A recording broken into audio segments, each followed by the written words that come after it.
Chapter 1. Fallen from Grace. The city of New Terrace was a sprawling expanse of gleaming towers, floating skybridges, and neon-lit streets that stretched endlessly into the sky. It was the heart of human colonization efforts in the galaxy, a testament to human ingenuity and ambition. Amidst the grandeur of the upper levels, where diplomats and corporate tycoons thrived, the lower levels told a different story, one of poverty, neglect, and forgotten souls. Aaron Vance, a former combat engineer turned mechanic, had grown used to the underbelly of New Terrace. His modest workshop, tucked away in the shadows of towering skyscrapers, was a sanctuary for the broken. Malfunctioning droids, rusting vehicles, and occasionally, people who needed help. Aaron didn't ask questions. He fixed things because it was the one thing he was good at. That evening, as rain poured in sheets over the streets, Aaron was locking up for the night when he saw her. She was sitting on the curb near a drainage pipe, her figure slumped and drenched from the rain. Her skin was a pale shade of lilac, faintly luminescent under the streetlights. Her silver hair clung to her face, which was partially obscured by the folds of a tattered cloak. Her elongated ears twitched slightly, betraying her alien heritage. She was a Nixery, a species known for their delicate features and empathic abilities. Aaron hesitated, his hand resting on the metal shutter of his workshop. He'd seen all kinds of people on these streets, but something about her struck a chord in him. She looked utterly defeated, her slender frame trembling as she hugged herself against the cold. "Hey," he called out, stepping closer. "You okay?" The woman flinched, her glowing violet eyes darting toward him. For a moment, she looked like she might run, but her exhaustion kept her rooted to the spot. "I don't want trouble," she said softly, her voice melodic but strained. "Leave me alone." Aaron crouched a few feet away, holding up his hands in a gesture of peace. "Not looking for trouble. Just wondering if you need help." Her gaze dropped to the ground. "No one can help me." "A life discarded." After a moment's hesitation, the woman spoke again, her voice barely audible over the rain. "They said I was useless, that I wasn't worth the resources." Aaron frowned. "Who said that?" She didn't answer, but her silence spoke volumes. He had heard stories about corporations and governments exploiting alien workers for their unique abilities, then discarding them when they were no longer deemed valuable. The Nixery, in particular, were often employed as negotiators or counselors due to their empathic abilities. But once their usefulness ran out, they were abandoned. "Look," Aaron said gently, "I don't know who they are, but sitting out here in the rain isn't going to fix anything. Come inside. You can at least dry off." The woman hesitated, her glowing eyes searching his face for any hint of deceit. Finally, she nodded, rising unsteadily to her feet. Aaron led her into his workshop, grabbing a towel from a nearby shelf and handing it to her. "Thanks," she murmured, her voice barely above a whisper. As she dried herself off, Aaron busied himself with making tea on a small, outdated stove in the corner. The workshop was cluttered with tools, spare parts, and half-finished projects, but it had a certain warmth to it, a stark contrast to the cold, unforgiving streets outside. "What's your name?" Aaron asked as he poured 2 steaming cups. The woman hesitated before answering. "Lyra." "Well, Lyra," Aaron said, handing her a cup, "welcome to my humble little slice of the galaxy." The weight of the past. As they sat in the relative warmth of the workshop, Lyra began to open up, though her words came slowly, like drops of water from a leaky faucet. She had worked for Aeon Dynamics, one of the largest megacorporations in the galaxy. Her empathic abilities had been used to mediate high-stakes negotiations and resolve corporate disputes. "For years, I was their prize tool," Lyra said, her voice bitter. "I kept deals from falling apart. I soothed tempers, manipulated emotions, all to make them richer." "What changed?" Aaron asked, leaning forward. "I burned out," she admitted, her shoulders slumping. "Empathy isn't infinite.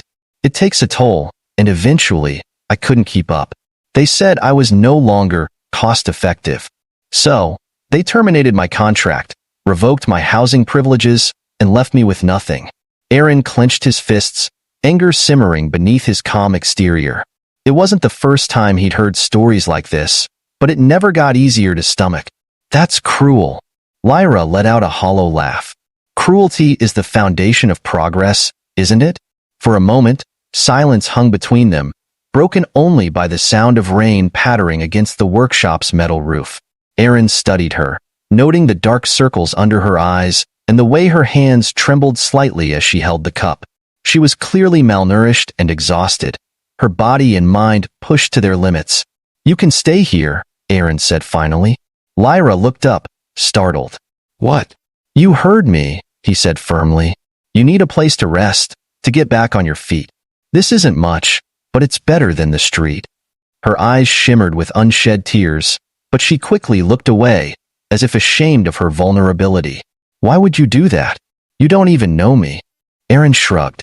"Maybe I've seen enough people get chewed up and spit out by this system. Maybe I'm just a sucker for lost causes.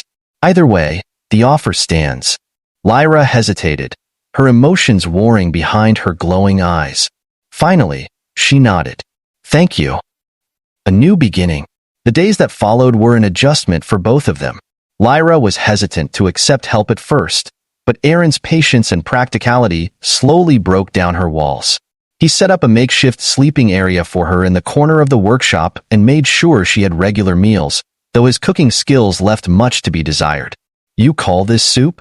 Lyra teased one evening, her tone lighter than it had been in days. "Hey, it's edible," Erin shot back, grinning. "That's all that matters." As Lyra regained her strength, she began to help around the workshop, using her empathic abilities to diffuse tensions with difficult clients and even offering insights into Erin's projects. Her presence brought a warmth to the space that had been missing for years. "You're not useless, you know," Erin said one evening as they worked side by side on a malfunctioning droid. "Far from it." Lyra glanced at him, a small smile tugging at her lips. "I'm starting to believe that." But just as Lyra began to rebuild her sense of self, the shadow of her past loomed larger. Unbeknownst to her, Aeon Dynamics hadn't forgotten about their former asset, and they weren't about to let her go so easily. Chapter 2: Shadows from the Past. Life in Erin's workshop settled into a rhythm. Lyra, once broken and discarded, found herself rediscovering small joys. The clang of tools, the scent of machine oil, and Erin's dry humor became a strange kind of solace. Days passed, and the storm of her mind began to calm. She could almost believe that the horrors of Aeon Dynamics were behind her, but shadows have a way of creeping back. A sudden visitor. It started with a knock, not the hesitant rap of a neighbor or the rushed pound of a courier, but the deliberate, measured knock of someone who had authority and the patience to wield it like a weapon. Erin froze, wiping his hands on a grease-stained rag. He exchanged a glance with Lyra, who stood in the corner holding a diagnostic tablet. Her lilac skin paled slightly, and her glowing violet eyes darted to the exit. "Relax," Erin said, though his own nerves were prickling. "It's probably just a customer." Lyra didn't look convinced. "Or someone who isn't a customer." Erin frowned but stepped toward the door. He pressed a button on the wall, and a flickering holoscreen displayed the figure outside. It was a man in a sleek black suit, his face sharp and calculating. Beside him stood two towering security droids, their polished exteriors gleaming in the rain. "Ah, hell," Erin muttered. "Not customers." Before Lyra could reply, the man spoke, his voice amplified through the door's intercom. "Mr. Aaron Vance? I represent Aeon Dynamics. May we have a word?" Lyra's breath hitched, and she backed away from the door. "They found me." Aaron's jaw tightened, and he turned off the holoscreen. "Stay here," he said firmly, reaching for the plasma cutter on his workbench. "You're not opening the door," Lyra hissed, panic rising in her voice. "I don't have a choice," Aaron replied. "If I don't, they'll just barge in anyway. But don't worry, I am not handing you over." Lyra hesitated, then nodded reluctantly, retreating to the shadows of the workshop. A corporate offer. The door slid open with a soft hiss, revealing the man and his droids. The rain framed them in a silvery halo, but their presence was anything but angelic. "Mr. Vance," the man said smoothly, his thin lips curling into a practiced smile. "My name is Ronan Kells, and I'm here on behalf of Aeon Dynamics." Aaron crossed his arms, the plasma cutter still in his hand. "Whatever you're selling, I'm not interested." Kells's smile didn't falter. "I'm not here to sell. I'm here to retrieve something, or rather, someone. Aaron's eyes narrowed. I don't know what you're talking about. Let's not play games, Kel said, his tone growing colder. We know you've been harboring Lyra Inshallah, a former employee of Aeon Dynamics. She has proprietary knowledge that belongs to us. You're interfering with corporate property, Mr. Vance. That's a very serious offense. Aaron took a step forward, his voice low and dangerous. She's not your property. Kells raised an eyebrow, as if amused by the defiance. You're a mechanic, Mr. Vance. A talented one, perhaps, but hardly in a position to challenge one of the largest corporations in the galaxy. Hand her over, and this will all go away. Resist, and, well, I'd hate for your business to suffer. Aaron's grip tightened on the plasma cutter. Get off my property. Kel sighed, signaling to the droids. They stepped forward, their imposing frames blocking the doorway. I was hoping we could avoid unpleasantness, but I see you're determined to make this difficult. A narrow escape. Before Aaron could respond, Lyra appeared behind him, her glowing eyes hard with resolve. I'll go with you. Aaron spun around. Lyra, no dash. It's me they want, she said, her voice steady despite the fear in her eyes. I won't let them hurt you. Kel smiled, as if pleased by her compliance. A wise decision. But before the droids could move, Lyra turned her gaze on Kells, her empathic abilities flaring. You should leave, she said, her voice layered with an unnatural calm. Now. For a moment, Kells hesitated, his expression faltering as Lyra's influence seeped into his mind. The droids, however, were unaffected. They advanced toward her, their metal arms reaching out. Aaron acted instinctively. He swung the plasma cutter at the nearest droid, the blade slicing through its joint with a shower of sparks. The droid collapsed, its severed arm clattering to the ground. Run! Aaron shouted, grabbing Lyra's arm and pulling her toward the back exit. Kells snapped out of his trance, his face twisting in fury. Stop them! The remaining droid gave chase, its heavy footsteps shaking the ground. Aaron and Lyra burst through the back door, the rain soaking them instantly as they sprinted down a narrow alley. This way! Aaron yelled, leading her into the labyrinthine network of streets that made up the lower levels of New Terrace. The droid pursued them relentlessly, its glowing sensors cutting through the darkness. Aaron's mind raced as he scanned the alley for an escape route. Then he saw a service hatch leading to the underground maintenance tunnels. Get in, he shouted. Wrenching the hatch open, Lyra climbed down first and Aaron followed, pulling the hatch shut just as the droid's metal hand swiped at it.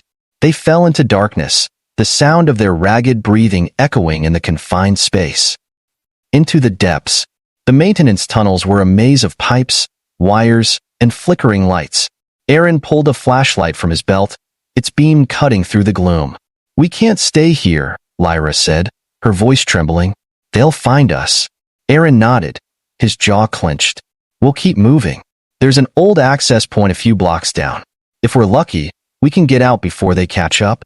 They moved quickly, their footsteps splashing in the shallow water that lined the tunnel floor. Aaron kept his ears sharp for any signs of pursuit, but the tunnels were eerily silent. Why are you doing this? Lyra asked suddenly, her voice breaking the quiet. You don't owe me anything. Aaron glanced at her, his expression softening. Because you deserve better than what they did to you. And because I'm not about to let some corporate thugs decide your fate. Lyra's eyes shimmered, but she said nothing, her gratitude too deep for words. A fragile moment. They emerged from the tunnels into an abandoned sector of the city, where rusting machinery and crumbling buildings spoke of a time long past. The rain had stopped, and the air was heavy with the scent of damp metal. We'll rest here, Aaron said, leading Lyra into a derelict warehouse. At least until we figure out our next move. As they sat among the ruins, Lyra leaned against a rusted beam, her exhaustion catching up with her. Thank you, she said quietly, for everything. Aaron shrugged, his eyes scanning the shadows. Don't thank me yet. This isn't over. But as he looked at her, he couldn't help but feel a fierce determination. No matter what Aeon Dynamics threw at them, he wouldn't let them take her. Lyra wasn't just a discarded tool, she was a person, and she deserved a chance to live free. and Aaron would fight to ensure she got it. Chapter 3. Standing Against the Storm. The abandoned warehouse loomed like a forgotten sentinel in the desolate sector of New Terrace. Aaron Vance sat cross-legged on the dusty floor, fiddling with the components of a small device he'd scavenged from his workshop before their escape. Beside him, Lyra and Shala paced nervously, her glowing violet eyes darting toward the windows at every sound.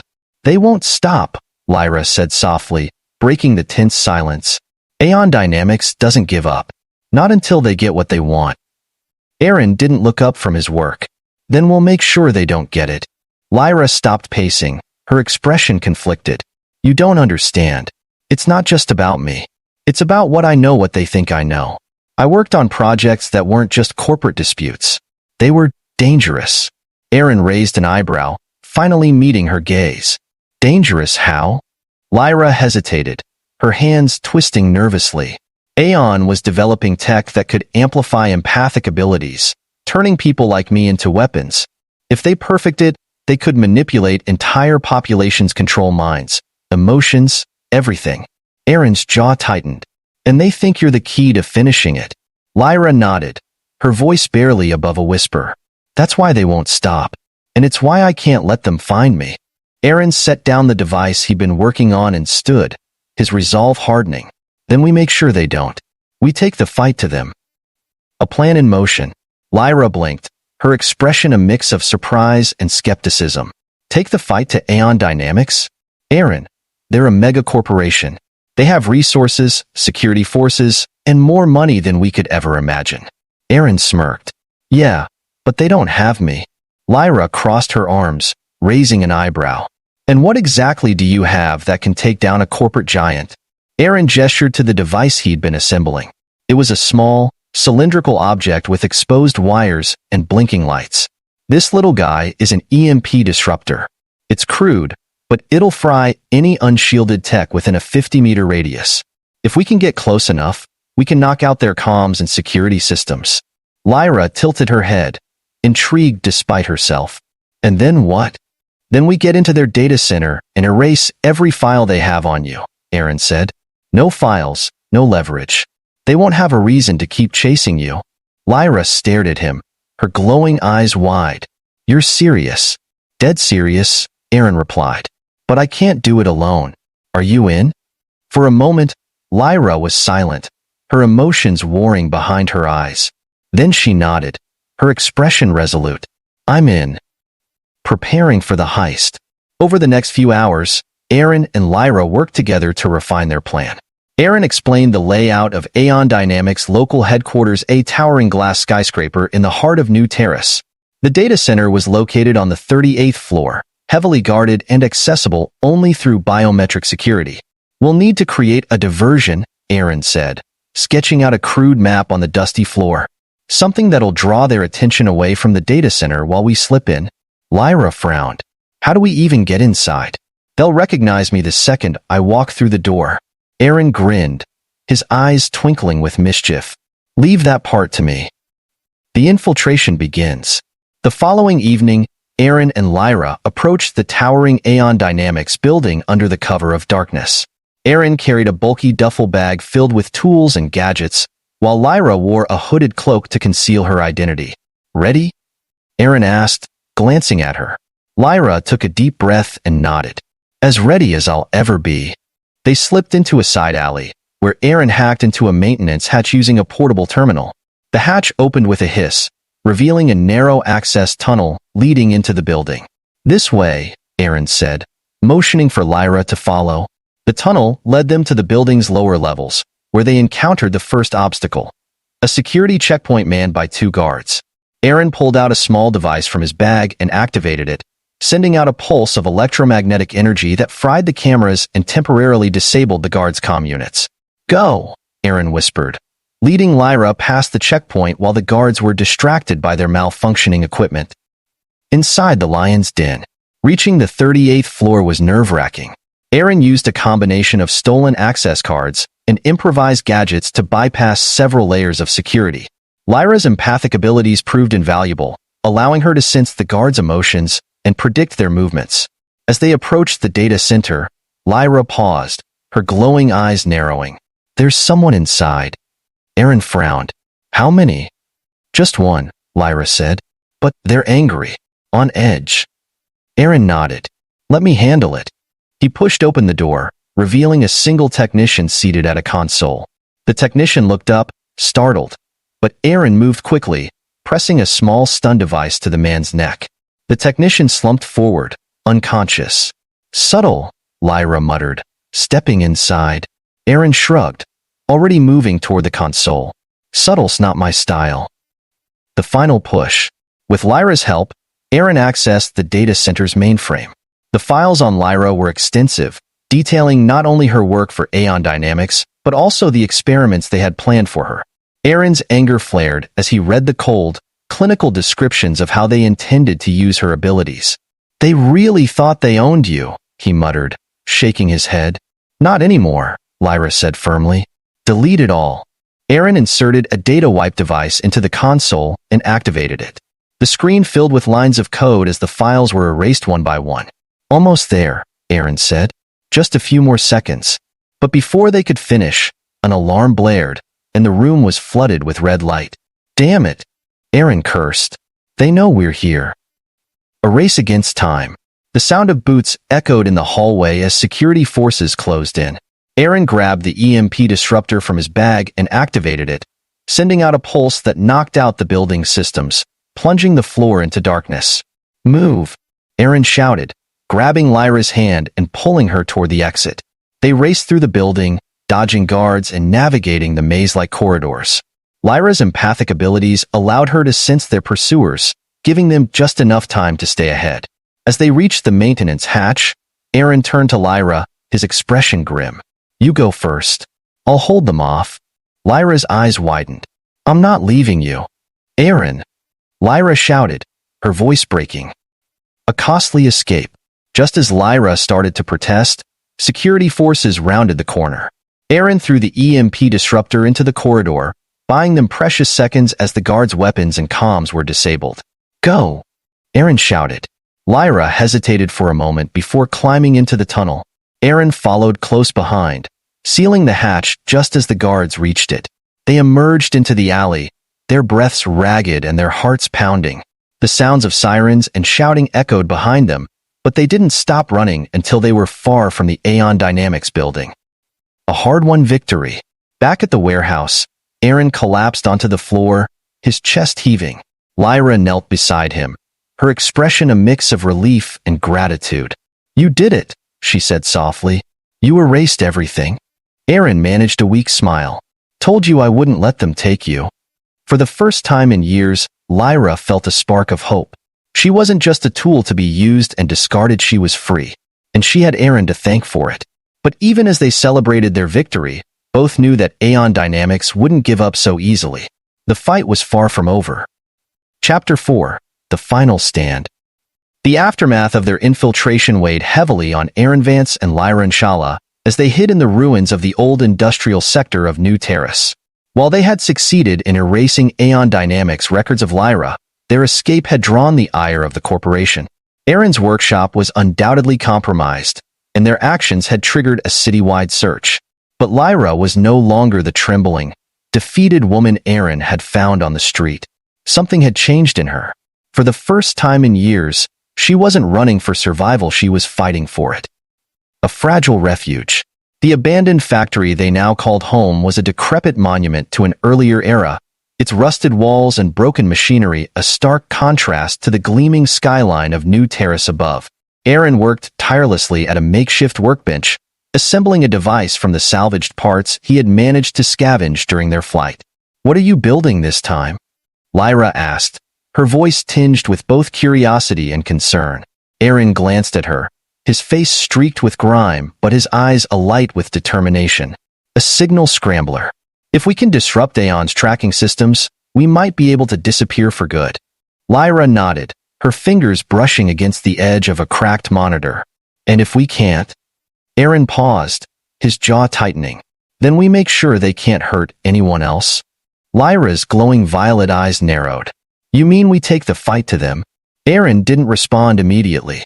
When he finally spoke, his voice was low and steady. We've already put a dent in their operations. If we hit them hard enough, we might just force them to back off at least long enough for us to find a permanent way out."